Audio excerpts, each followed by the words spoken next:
This is our CNC 38 Mark II. Today's little project is waxing.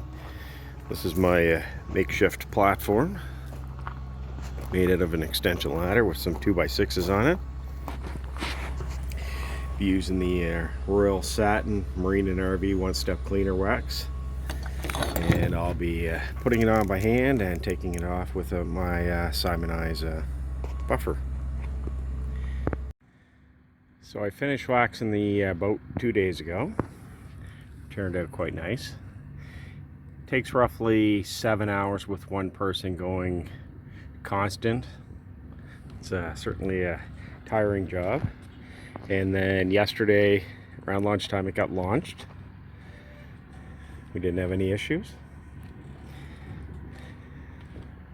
So again, this is a 1988 CNC 38 Mark II model. So hopefully in the next week or so we'll have the mast all rigged and installed. Nice little trawler style boat. And that's what we use to put it in. It's called the Travel Lift. It's new to the club. I believe it was last year or the year before. That's a little boat called Gloose Cap 2. It's probably one of the nicest boats down here. It's a fiberglass over wood.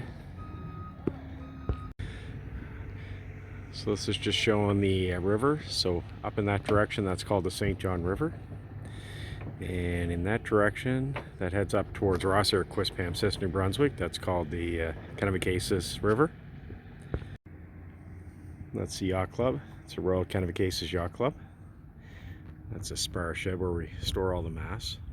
There's quite a few boats still up on the yard, still covered up. Still a fair amount of boats in though.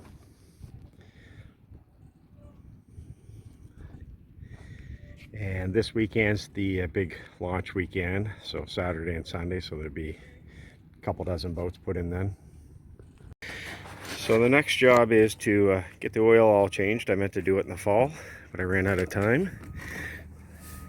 So I'm gonna let it warm up and run for about at least a half hour. With the diesel, it takes quite a while to warm up.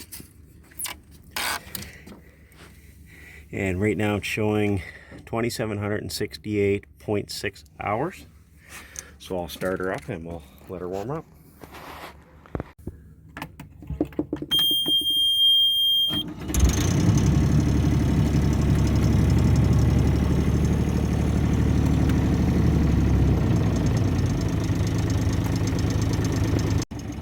So it's been running for roughly a half hour, so we're going to turn it off. It should be nicely warmed up.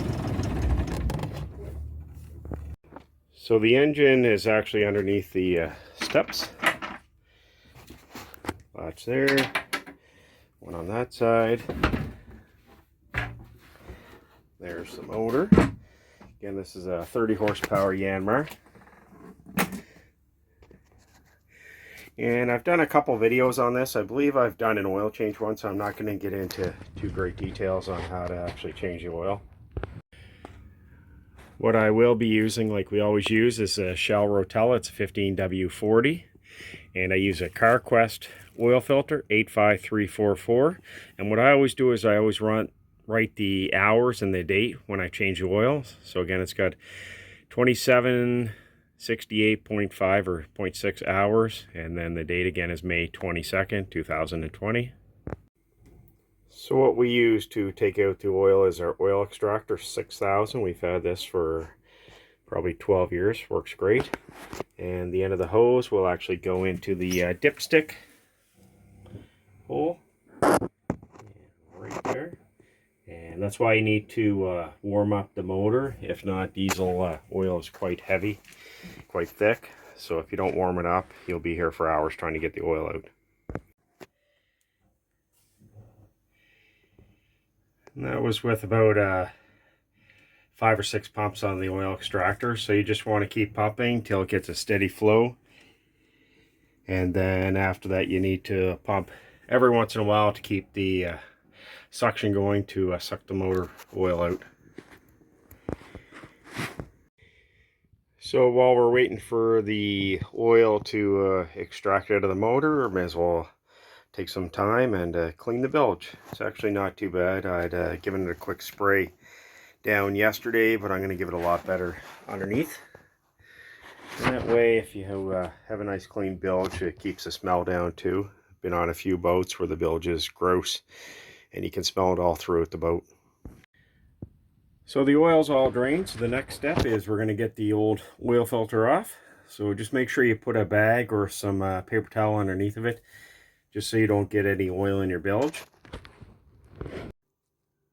So the old filter's off. Just make sure you clean in really good and make sure there's no gasket where the new filter screws on. And one little tip, before you put your new filter on, make sure you put some oil around the rubber gasket. And I always fill this about halfway and rotate it. That way you're going to get oil into the cardboard part of the media of the filter, and there's less chance of starting it with no oil. So again, you don't have to fill it all the way up, because when you're putting it in, you're screwing it on this way. But the main thing is to saturate all the media inside the filter on the other side of the little metal screen there. So I'll probably fill this about halfway and let it sit for a couple minutes.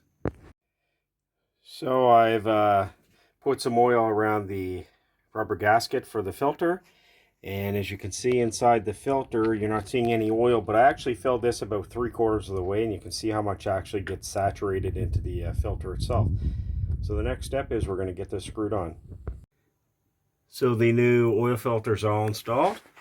So the next step is you remove your oil fill cap, and we're going to fill it up with the Rotella 15W40. I'll put a couple liters in, and then I'll check the oil level with the dipstick and top it right up to the mark. And then we'll let it run for a bit, and then we'll check it again. So the oil's all topped up. It took just under 4 liters, probably 3.9 liters or so. Get that screwed on, the dipstick's reinstalled. So again, I ran it for a minute or so, let the oil circulate through the motor, and then I stopped it, and then that's when I topped up the diesel oil. And I also checked the coolant. Again, make sure it's not hot when you open this. Nice clean coolant in there. So we'll get the stairs put away, and then on to the next project.